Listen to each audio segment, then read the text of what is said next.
Hey, it's Richard. Welcome to Zufectchen, episode number 1, I guess. Um, this is a HEMA podcast about random HEMA stuff. We may swear, so wash out them ears. Fuck. I'm here with my co-host Casey McClellan. So, We've both been HEMA dudes for quite a while. If you've seen us around the Carolinas or the Piedmont area, we're a bit of a pair. We're a bit of an odd couple. And that's why we decided to do this podcast, because we tend to come to the same conclusions, but from very different and very opposite ways. And the first thing that we did today is, what did we do today, Casey? well, we started scouting some locations for like rainy days, or like another practice location that would be a little more permanent. Simply because the location we're at now tends to get muddy. I'm not worried too much about like foot traffic. Like, the parking's good, it's got bathrooms, but really it's got fields we can't use, paved areas we can't use, and the area we can use does get muddy. So like, we decided to drive around a little bit and try to find something a little better. And what did we run across? All right, so we're going to run this as location 1, 2, and 3. So our first location, we went to a local park. Again, these are all local parks. Had a very nice open field. It was very great for, looks like parking was great. You could back in and it loaded right into the field. There was a covered pavilion, which is great. With high ceilings too. Yeah, very high. Like, if you had 15 foot maybe. Yeah, if you had spears and you want to run it, dude, amazing. One major problem though. No bathrooms. Yeah. No facilities. Yeah. So if you're like us, if you're just starting out, if you're just looking for another location, like, that's, at least for me. I mean, how about you? I'm old, so like, I gotta pee a lot, and in gear, it sucks.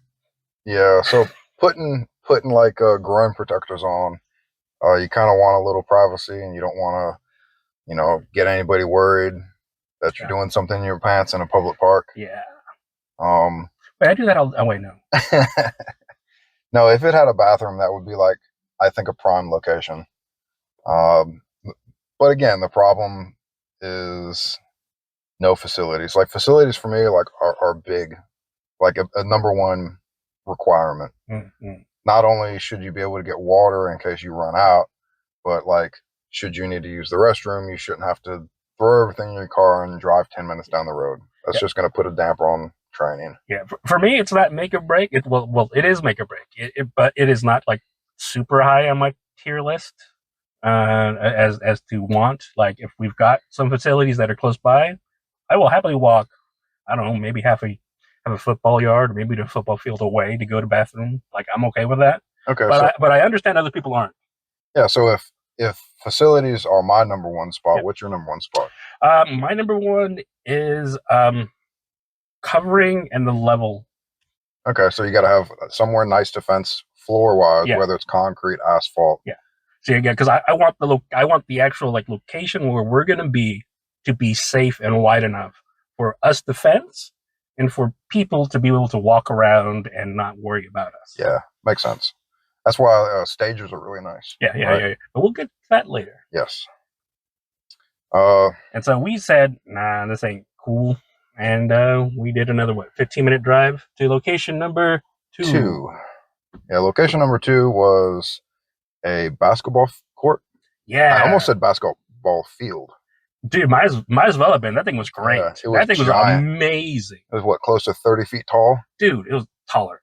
Taller? Easily. Okay. Easily. Like, you could fly a kite. I could fly a kite in there. I really could. It was a giant metal building, and it had plenty of room for like a basketball court, and then it had like giant walkways around the basketball court. I want to say 10, 20 feet wide. You could easily walk around. So even if there was a full game going on, you could probably still teach a class in a corner on the side, right? They had facilities. They did. But they were locked and closed because Yeah. it looked like it was part of I guess, a compound, or it was a part of a larger location that was still being built. Yeah, it was like an under construction community center. Yes. Um, We don't want to give up the location, but we Yeah. were on Indian land, apparently, yeah, so and that's your issue. so it's not my issue. Well, mainly your issue. It was your concern. Your concern over mine. So my concern was community members. So the sign said, although this is open to the public, community members have priority.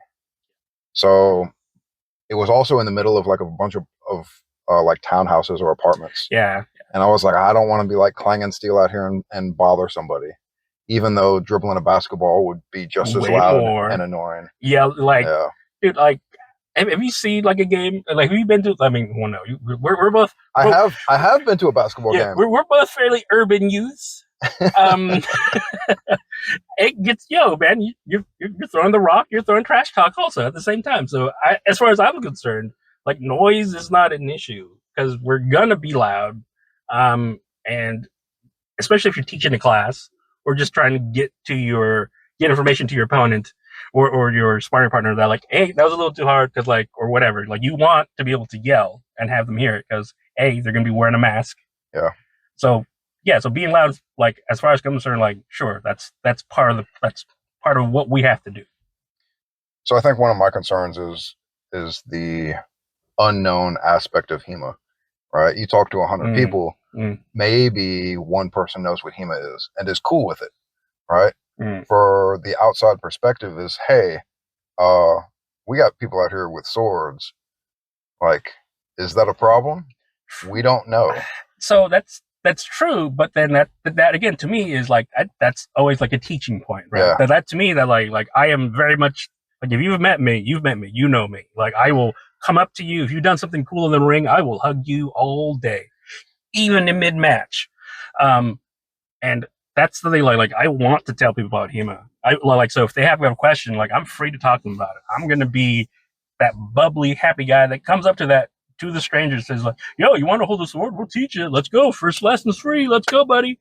But I also understand, like, if you're just looking at your townhouse, you see people with metal, looking sharp things, throwing them at each other. I can understand the reticence to be like, I should probably call the cops. Yeah.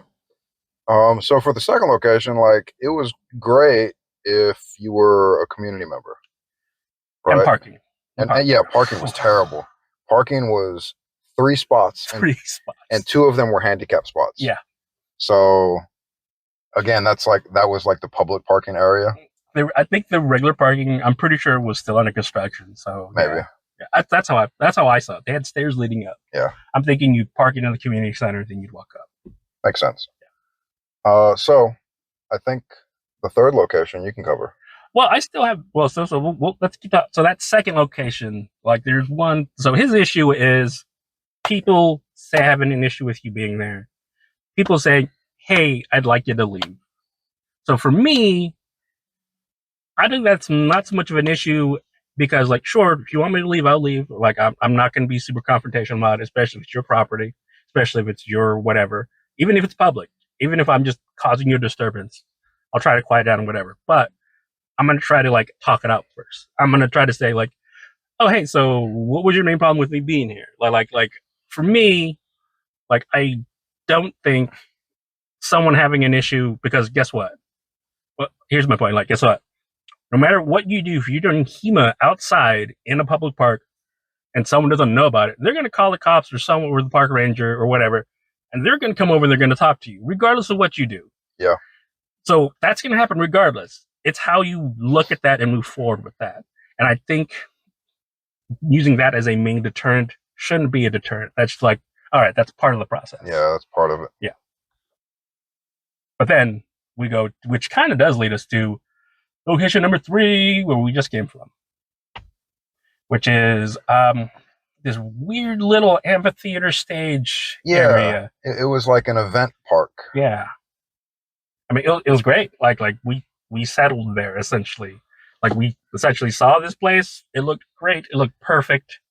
it was very much a Goldilocks moment where like the first was 2x, the second was 2y, and the third was just right. Yeah. And then we tested it by pulling out our sporting equipment that looked most like weapons. Right. So Richard says to me, you got a sword without a tip on it? Yeah. Yeah, I do. And it's really shiny, but I don't want to grab it because it looks like a sword. Well, that's exactly why I want you to grab it. Yeah. Yeah. Well, first of all, we're going to fight on the stage, obviously, because we've got this cool like noise, sound, whatever. I wanted to see how the swords reverberate. Obviously, if you've got swords with tips, they're just going to be dull and ting, and they won't even make that nice bing, that ring that you love so much. But still, we settle on it. Bathrooms, like what? Maybe 25 yards away. I don't know, not even that far, probably. It was a little walk. I would say it was uphill in the snow. It was at least 40 yards. Okay. Right, but the bathrooms were really nice. Yes. They had like there was bathrooms. Yeah. If you've seen a bathroom before, you can imagine what a bathroom looks like. There was no couches in it though or anything. Oh man, you don't have the couch toilet yet? No, bro, you're missing out. Yeah, I'm not on that level yet. Shh, get on my level. But no, like the bathroom situation was good because multiple stalls, which is a plus, and then like it was actually fairly spacious and well lit. Yes. Of all things, well lit, because that's what you want in like a public facility. Yes, you don't want opening up like just a closet and then just peering into like a sketch darkness. Unless you have a sword, then it's a different story. Even still, I'm like, this is too long. I need a dagger. I think what we should do for our next location is find a nice dark back alley to practice. Yeah. We've got those. Then you don't have to worry about the bathrooms. Yeah. You just go on the side of the building. There you go. You don't have to worry about no one bothering you. Yeah, you don't have to worry about cops because they're part of the fun now. Yep. Yeah. But no, but so we did encounter pretty much everything we thought we would. So we're out there. We've said, cool, we're going to set on this place. We start unpacking gear. As soon as we start unpacking gear, guess who shows up? The park ranger just like pulls up really fucking slow. And I'm like, oh, it's already begun. But it was good. It was good. Yeah. Because we weren't he didn't harass us. Yeah, but we didn't give him any reason to either. Like, I should have, though. I know you would have. But, like, you start calling him pig for no reason. He's like, but I'm not a cop. What are you talking about? Yeah, I was a little worried that he would just tell us to leave and we couldn't do what we were doing, because they did have a big sign that said, like, dogs must be on a leash, blah, blah, blah. I wasn't on a leash. No, yeah. I got that dog in me. But it said no weapons, right? But that's why we don't have weapons. We train with sporting equipment. There you go. So again, that's just me thinking the perception of what we do and what HEMA people do is, hey, that guy holds a sword. I know what a sword is, and whether or not that person thinks it's cool or not. But again, it doesn't matter, right? Yeah. If anyone comes up and talks to us, we tell them what we're doing.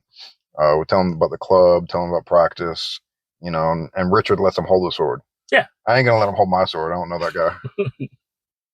Well, we did let the park ranger hold the sword, mainly because, like, he seemed, to be honest, like, of all, like, the, like, interactions I've had with park rangers, his was kind of the most, like, standoffish, but still, it wasn't outright, like, hey, you guys have to leave. You guys be dinguses, right? And it was only so standoffish because he, like, stood outside of his truck, like, staring at us for probably 15 minutes while he was on the phone. On the phone with his probably command center, just saying, like, yo, I got guys swinging swords. What do I do? And by that time, like, we had put on, like, fencing gear, my knee pads, my gambeson. I had my fencing mask out. So it's like, cool. The one thing I do regret is, as I was bringing my stuff out, he was, like, driving down the road real slow. And I fucking dropped my sword in the middle of into the parking lot. And, like, right in front of his truck. I didn't see that. Yeah. And I was like, great.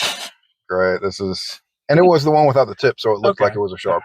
It wasn't loaded, right? It didn't go off.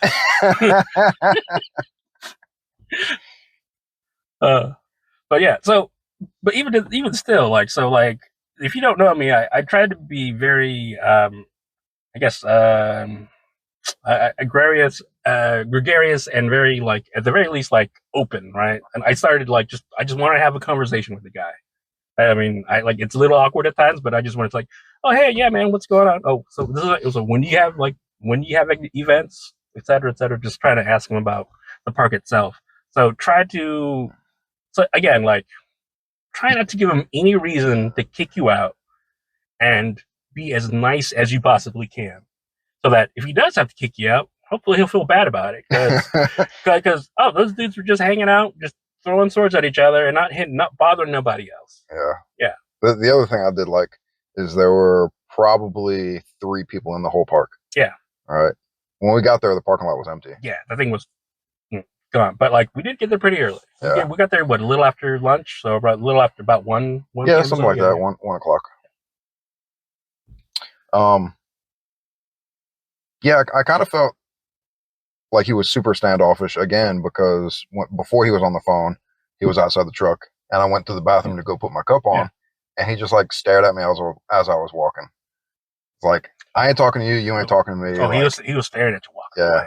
Oh yeah. I mean, oh yeah, you walk away. You notice he only talked to me after I put on my padded miniskirt. Oh, I did. Yeah. I did. Well, everyone talks to you after that. Actually. You're right.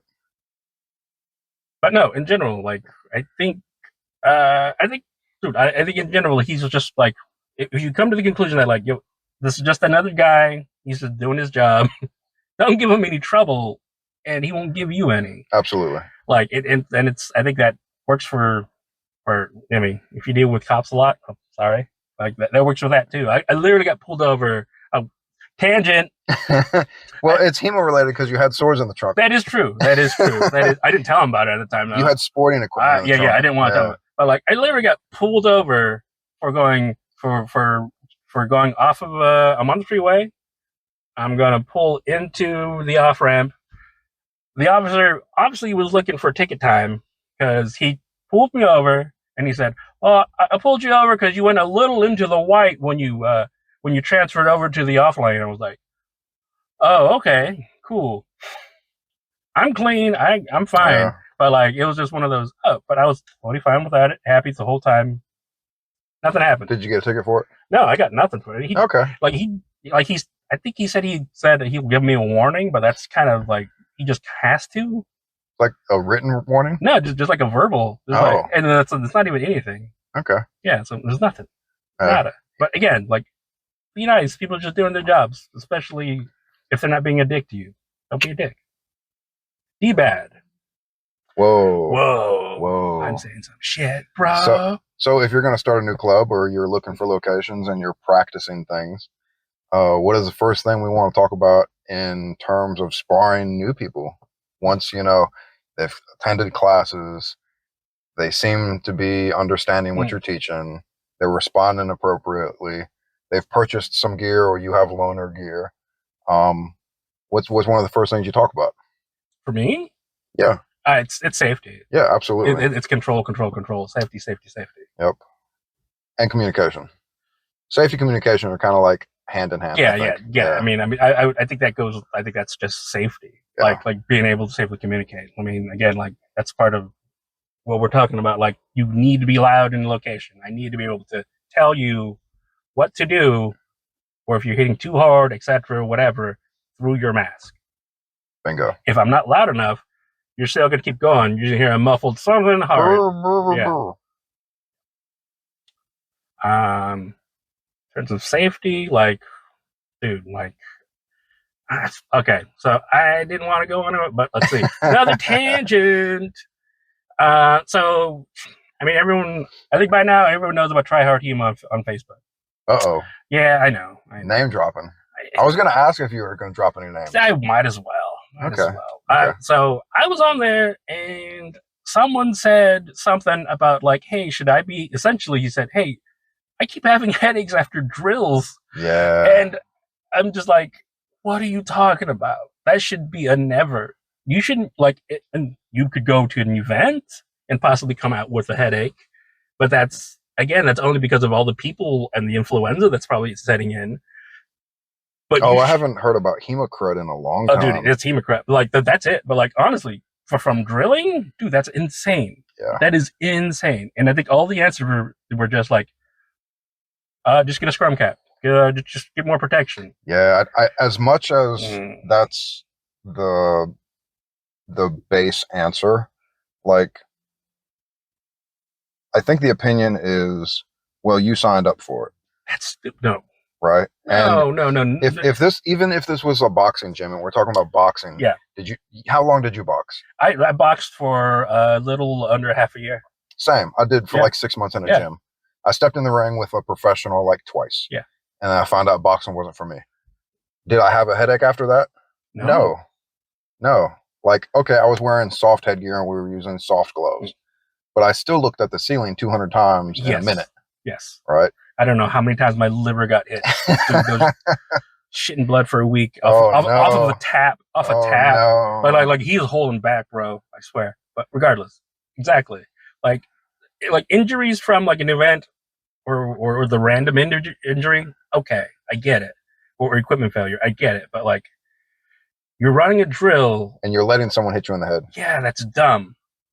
I know this firsthand. When I was assistant instructor at Swordwind, like I would just try to come up with these drills, and one of them was, okay, you thrust me in the face over and over again, and I found out quickly like that's a bad drill as an instructor, so I stopped doing that. Yeah, did you get headaches after that? I didn't get headaches, but I very much was like, oh, this is bad. A lot of hits to the head. A lot of hits to the head. Just like this is bad. Like I should not encourage this. We're stopping this. Like now. So I don't think drilling 2 hits to the head is a bad thing, as long as you're like touching the mask, and I mean like an actual like touch. Yeah. Right. Like if you're doing anything more than a touch, and I guess that goes into my ideology behind training, or even sparring. If I can reach out and touch you in a sporting context, that's cool. That's fine. That's dandy. I personally like to just reach out and touch people. I think it shows more skill, right? It shows more control. If accidents happen, but by having that mentality of, I'm just going to reach for the target. Yeah. I think it has a level of safety that is more important than winning a point in a sparring or friendly match or training or drilling, right? Or more important than staying true to whatever form or teaching you're doing, right? Right. Because like, I mean that's insane. Like Mortschlag, right? Yeah. You can't train that. You can't drill that. Don't drill that. That's stupid as shit. I mean, be aware that exists. So I disagree. Really? Okay. I think you can listen. You see what I deal with this? So this is another reason why I think we talked about it a few times. We have varying opinions from different angles, and you're going to agree with me after I say this. I already guarantee it. It's on tape. It's on tape. Yeah, we're recording. All right. You can train more slog. You can train more slog all day long. Solo. Fuck off. Fuck off with that caveat. Fuck off with that shit. You knew I was talking about a paired drill. Yeah. But you can train it. There are ways you can train. I'll give you that. You can drill. You can train Mortschlag by yourself, solo. Yes. But that should never be done as a paired drill. Unless you can't see it because this is audio, but I'm shaking my head. Unless you only have foam weapons, right? That's still stupid. No. Right. I agree with that because, see, again, different angles. I agree with that because you can't use Mortschlag in a sporting context, right? If you go to an event and you're grabbing the blade and you're rearing for automatic black card, you're out of here. Yeah, exactly. So yeah, you can train Mortschlag. It's just not a good idea. It's a waste of time. Yeah. It's a waste of time. Yeah, I'll give you that. People are getting to see the real shit. Yeah. Anyway. But yeah, so all right, so while we're there and while we're on this topic of safety. Yeah. So there's some things I still want to say about head injuries and comments on that specific. Yeah, most stuff. So a lot of people were saying scrum caps. Yeah, cool. Okay, we're past that. Wakutsis. Yeah. So some people brought up wakuzis. If you don't know what a koozie is, it's like a hard shell overlay for your mask. Cool. Great. No, but keep going. No. Okay. Um, cool. Great. However, the same things apply. You should not be relying on your equipment for your safety. Right. That's my opinion. Equipment is for failure, accidents. Yeah. Right. You don't wear a seatbelt to drive a car because you know you're going to crash it. You know what I mean? Yeah. But one of the things that is only one comment, and I don't know who commented it, but they were like, you could be dehydrated. Right? Okay, cool. So now we're looking at things. Uh-oh, we got a phone call in the middle of a live recording. Potential spam. Potential spam. Nah, fuck this guy. I didn't even know how to turn this off. That's how much I hate this phone. Really? Yeah, keep going. Okay. We just now got some BGM. There you go. Is it copyrighted music? I hope not. Nope. If I sing like a bad lyric over it. Yeah. Okay. Yeah. Okay. Yeah, so like there are other things that can account for concussions, not necessarily just being hit in the head repeatedly. You could absolutely be dehydrated. There's studies that show like those MMA fighters or boxers that cut weight, end up getting more brain damage because they don't have the fluid, the cerebral fluid or some shit that like protects your brain. Yeah, you're like, dude, like you're literally drying yourself out. Like for some guys, if they got to cut like 10, 20 pounds, like in a day, dude, you're gone. You're like, you are dry. You are flaking everywhere. It's fucking insane. They started doing the hydration tests for MMA and UFC and stuff like that. But those are still easy to pass because realistically, all you got to do is like drink a little water on that day, and then cool. And then when you're done, you do your water weight. You literally just like rehydrate yourself. The next day. So you've seen those pictures of like weigh-in days. Oh yeah, and the day after. Yeah, exactly. Yeah, it's like a different person. That's what you're supposed to do. I hate to say it. That's what you're supposed to do. I mean, I don't know. I disagree with it only because when I was wrestling in high school, we weighed in the day of the tournament. Yeah. Right? To me, that makes sense. Yeah. I've never understood why it's like, oh, we're having weigh-ins. The match isn't until next week. So we're getting off topic, but yes. but the difference there, I'm going to tell you right now, is money. Yeah, true. Pure and simple. True. Pure and simple. True. But back to concussions and head safety. Are you done? Can I want to do my weigh-in? So I think the other thing that people forget is, and this doesn't apply to everybody, but sometimes you're more susceptible to concussions if you've had more concussions. Yes. Right? You can also be susceptible to concussions the older you are. Yeah. So no matter how much gear, safety equipment, concrete you put yourself in, that next head hit, regardless of the pressure, effort amount, you're gonna get a concussion. You're gonna have a headache. And the thing that gets me is we all understand and know that the fencing masks we use are shit. They're shit. They're like screen doors, and they're not designed for HEMA. And I would really love to like design something for HEMA, but then we're looking at helmets, and we're looking at like home manufacturing because there's the market wouldn't be big enough to do a large production scale. Too niche. Yeah, too niche.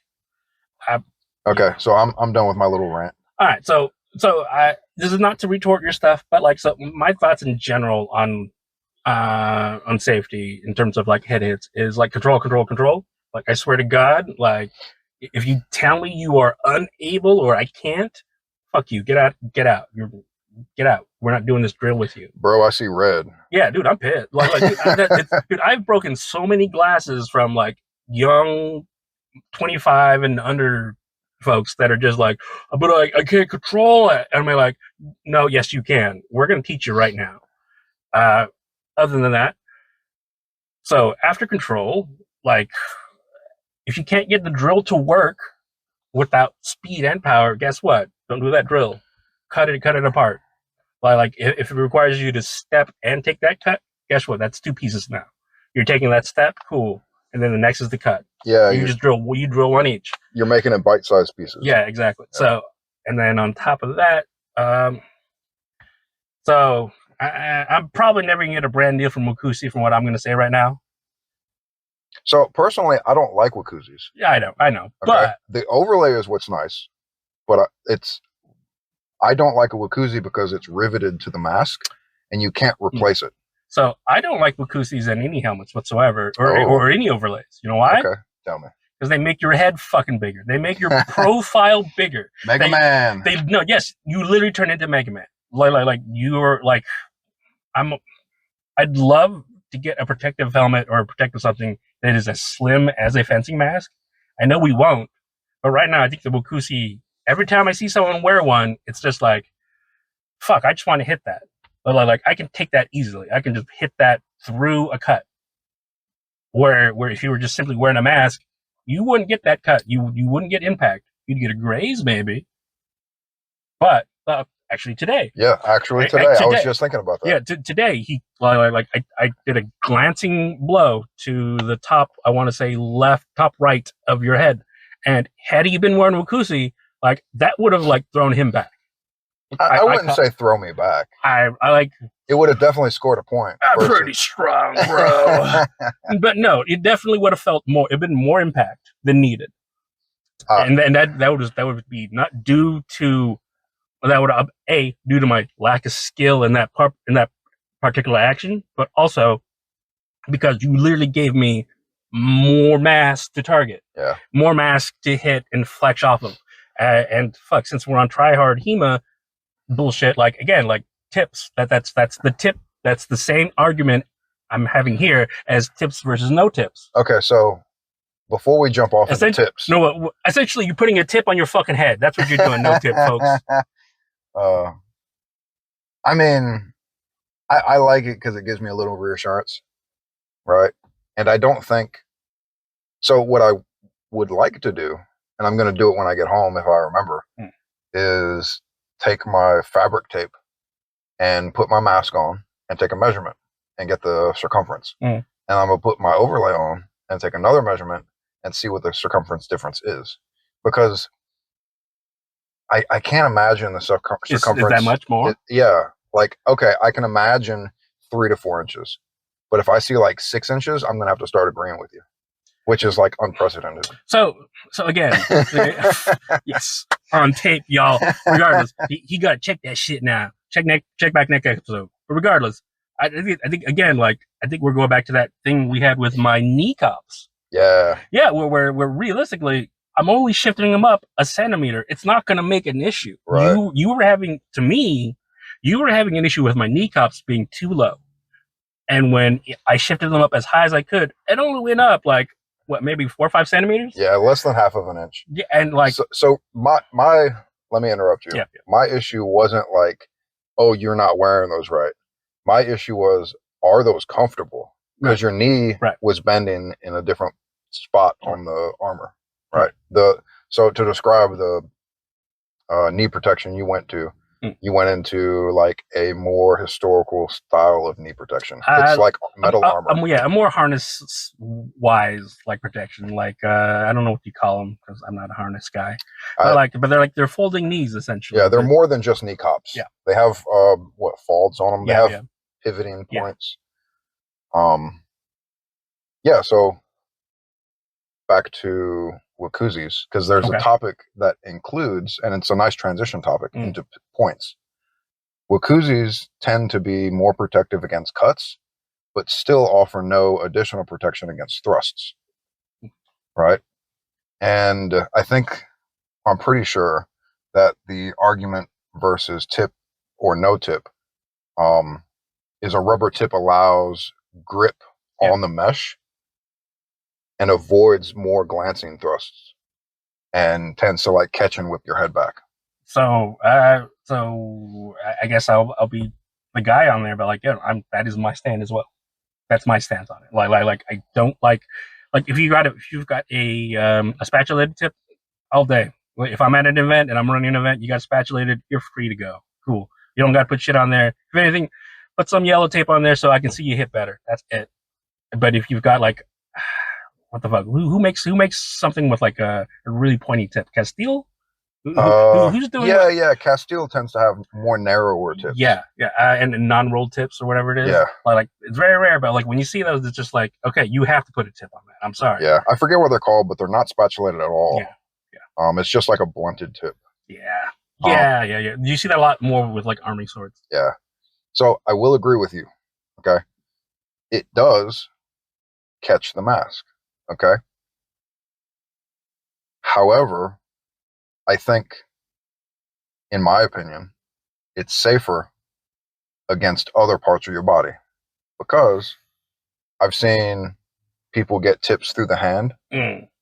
I've seen people, and okay, so the hand didn't have a glove, an inner glove on it. Yeah, the infamous the infamous sparring glove one. Yeah, sparring glove picture. Okay. Yeah.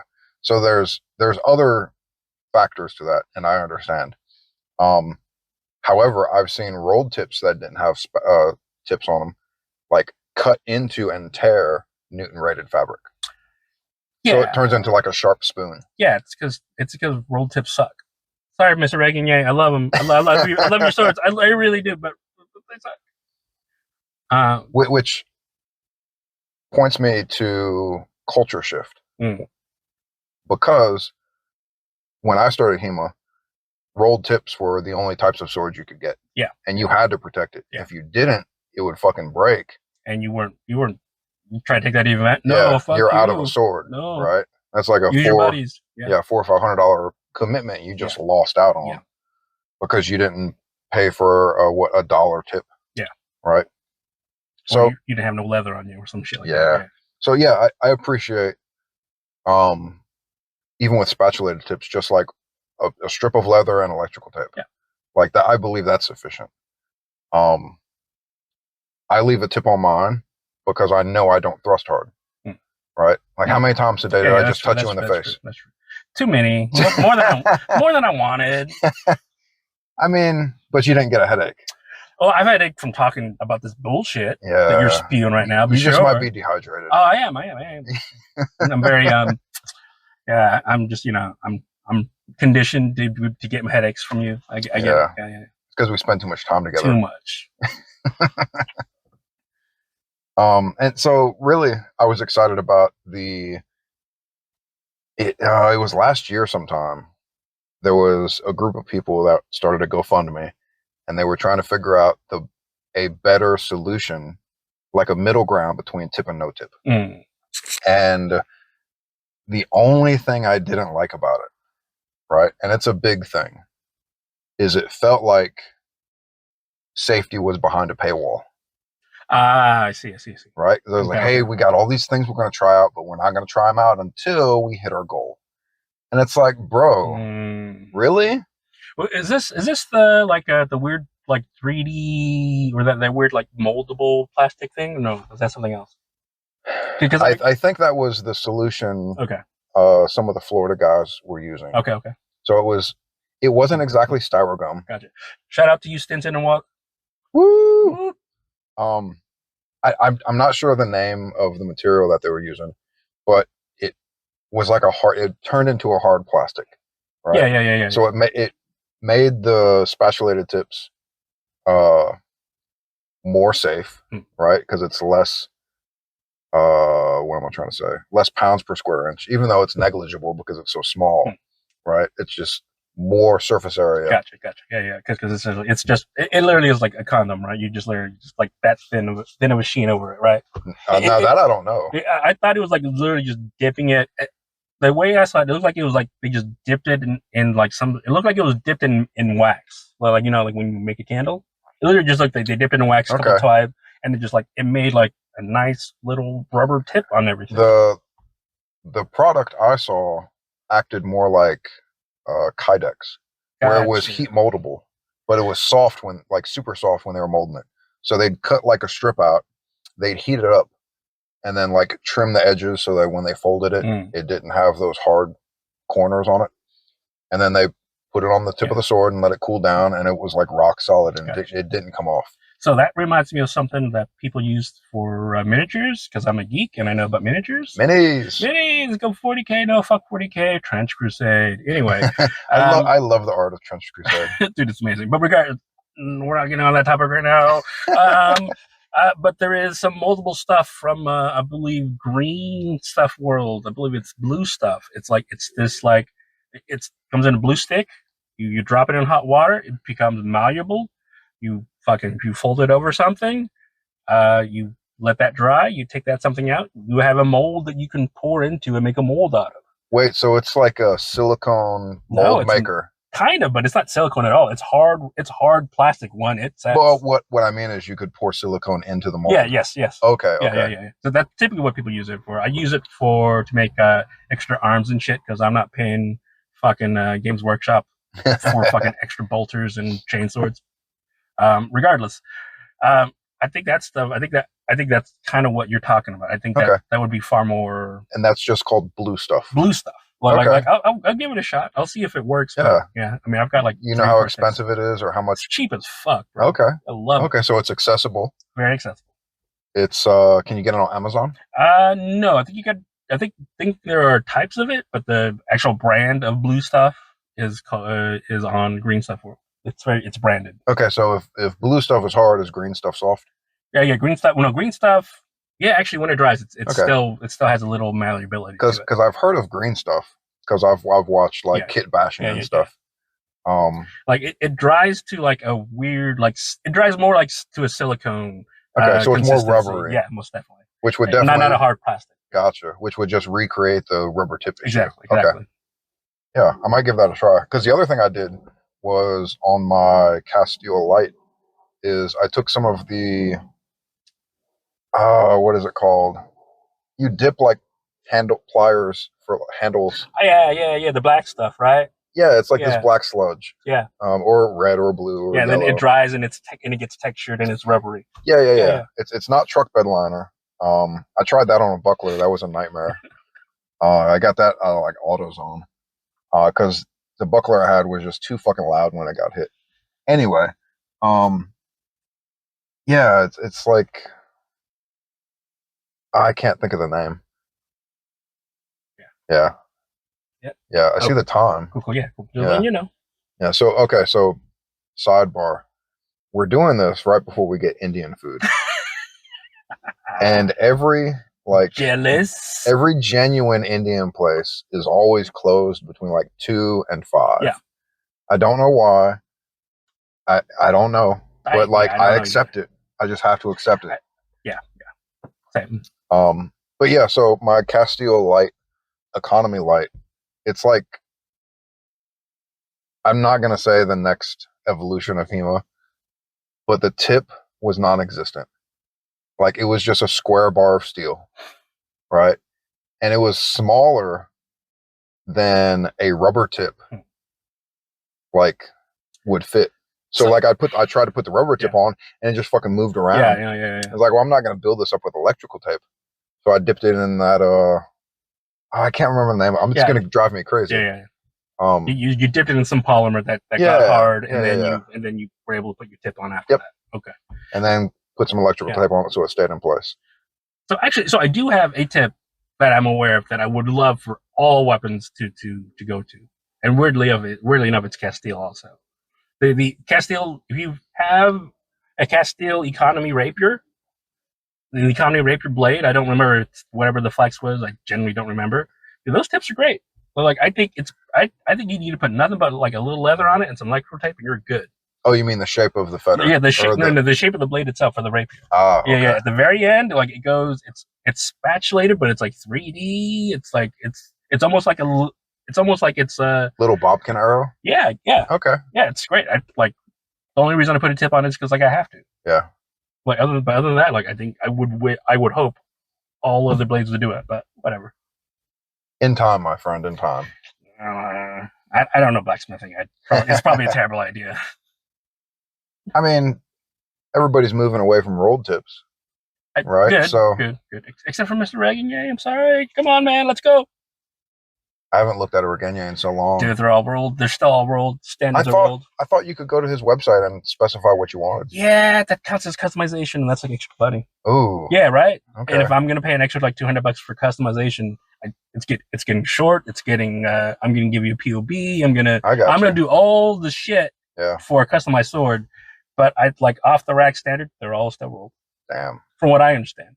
But I mean, obviously there was an issue with production and supplier. We won't get into that. But like, yeah, from what I understand, like every Reggae I've seen and ever seen and continue to see are roll tips. Okay. Or standards anyway. That's good to know because I'm kind of in the market for another sword. Oh, I know. Or another sporting fencing equipment. Yes. What's your favorite sword? The one in my hand. Okay. That's literally, a good answer. yeah, because like I think we talked a little bit about this. Like, so I don't want to be married to I like the idea of having like a customized sword and being like, okay, this is my sword. I know the handle. I can just by touch, by grip, I've got whatever. But I mean, but realistically, like, I mean, this is the only time I'll try to get like historical or whatever like on it is like, yo, if you're in the field and you drop a sword and you got to pick someone else's up, you're the guy that's coming at me with like whatever he's got in his hand. He's not gonna let me go. I can't just put on my fingers like, hold up. I'm gonna take this to my smith. He's gonna round out. He's gonna round out this handle. He's gonna put a pear. He's gonna put a pear pommel on it. Yeah. I don't like that wheel shit. Right. All right. Okay. And then in 6 months to a year, we'll come back and we'll finish this exchange. Yeah. Makes sense. So whatever I can get my hands on, I need to be able to use whatever short grip, long grip, whatever. Like I need to be able to fence with it, regardless. Okay, I like that, and I'm gonna turn that. I'll answer the question and then change topics again. I really like fetters that feel like swords. Right? There are some fetters I've picked up, and it feels brother, floppy, long, super whippy, yeah. And I'm not sure how I feel about it because I understand they're trying to implement safety and changing the design of the sword, but at that point, it doesn't feel like a sword. It doesn't feel like a fetter. It feels like a piece of PVC pipe that's too long and like flexes in your hand when you walk around with it.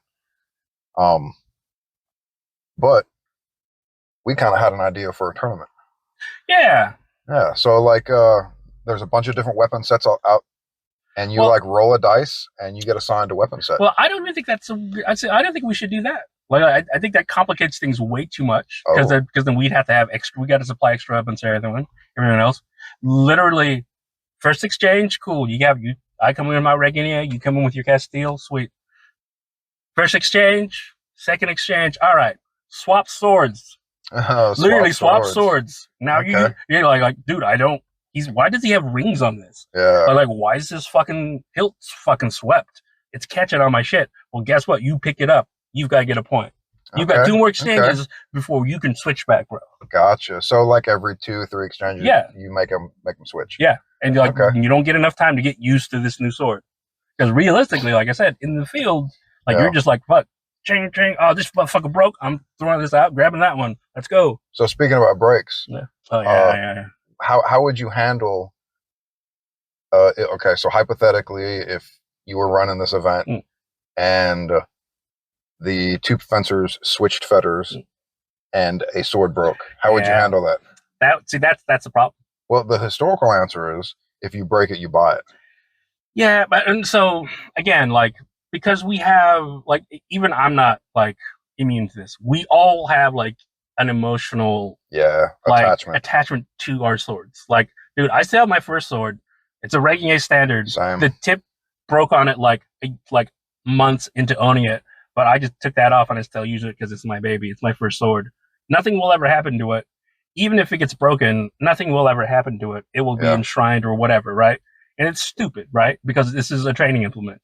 This is something I don't need to idolize or in such a way. But yeah, I think I got off topic. And my brain totally got derailed because I'm thinking of Indian food. But regardless, if I'm in a tournament and I break someone else's sword or break my sword or break his sword, I would genuinely feel bad.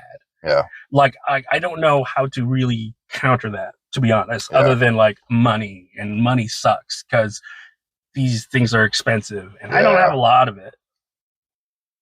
Yeah. I think a nice workaround would be to say, hey, this is a mixed weapons tournament. You have to bring these weapon sets with you. But then that removes trading. It does. Fetters. It does. Right? But like, the whole concept is you're using an unknown weapon. Yeah. Because if I'm just like, oh well, I'll bring my custom hand axe. Yeah. I'll bring my custom falchion. I'll bring my custom spear with a blunted tip, and it's got another tip at the end, and it's got like that weird dagger sheath on the fucking side, wherever it is. Oh, and I'll bring that trick ass fucking buckler with like a sword sticking out of it. Yeah, let's fucking go. It defeats the entire purpose of the idea of swapping, of just picking something up unknown, of being unfamiliar with the tool in your hand, and having to make it work. Okay, so let's say we're just going to ignore that. Okay. Do you think that there would be a benefit to you bringing something that is purposely short or purposely long? So that way your opponent has to deal with it. To be mentally fucked up with that. Not really, because honestly, if you're a good enough fencer, like it doesn't matter. Yeah, you should know what your tool is. What your tool is, and the thing is, like, oh, cool, this is short. Or he gave me a Siggy shorty. All right, cool. It's light enough to be one handed. Fuck you. Like we're doing Vadi one handed all day. Let's go. Okay. Right, and or you can you're the Balinese guy. Like, all right, cool. I'll fall back on Anonymous. Yeah. Right. It's one of those things of just like, cool. You've got something in your hand. You have to make it work. Yeah. And it's not really so much about like and it is about like, okay, it is shorter, it is longer. The point of balance is way forward, way back.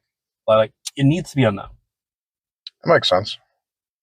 I still think it's a good idea. I think it's an interesting idea. I would just, like we said, worry about other people's swords getting broken by somebody else. Because if you get your sword broke, like that's your responsibility. I'm sorry I said it. Like if you break my my baby Regagne, I'm be very mad at you. Sorry, I just am. It's my fault for using it too. Yeah. But yeah. And then but then again, like you could be like Marshall Strong and go through like 4 years. Oh my God. It would hurt me financially.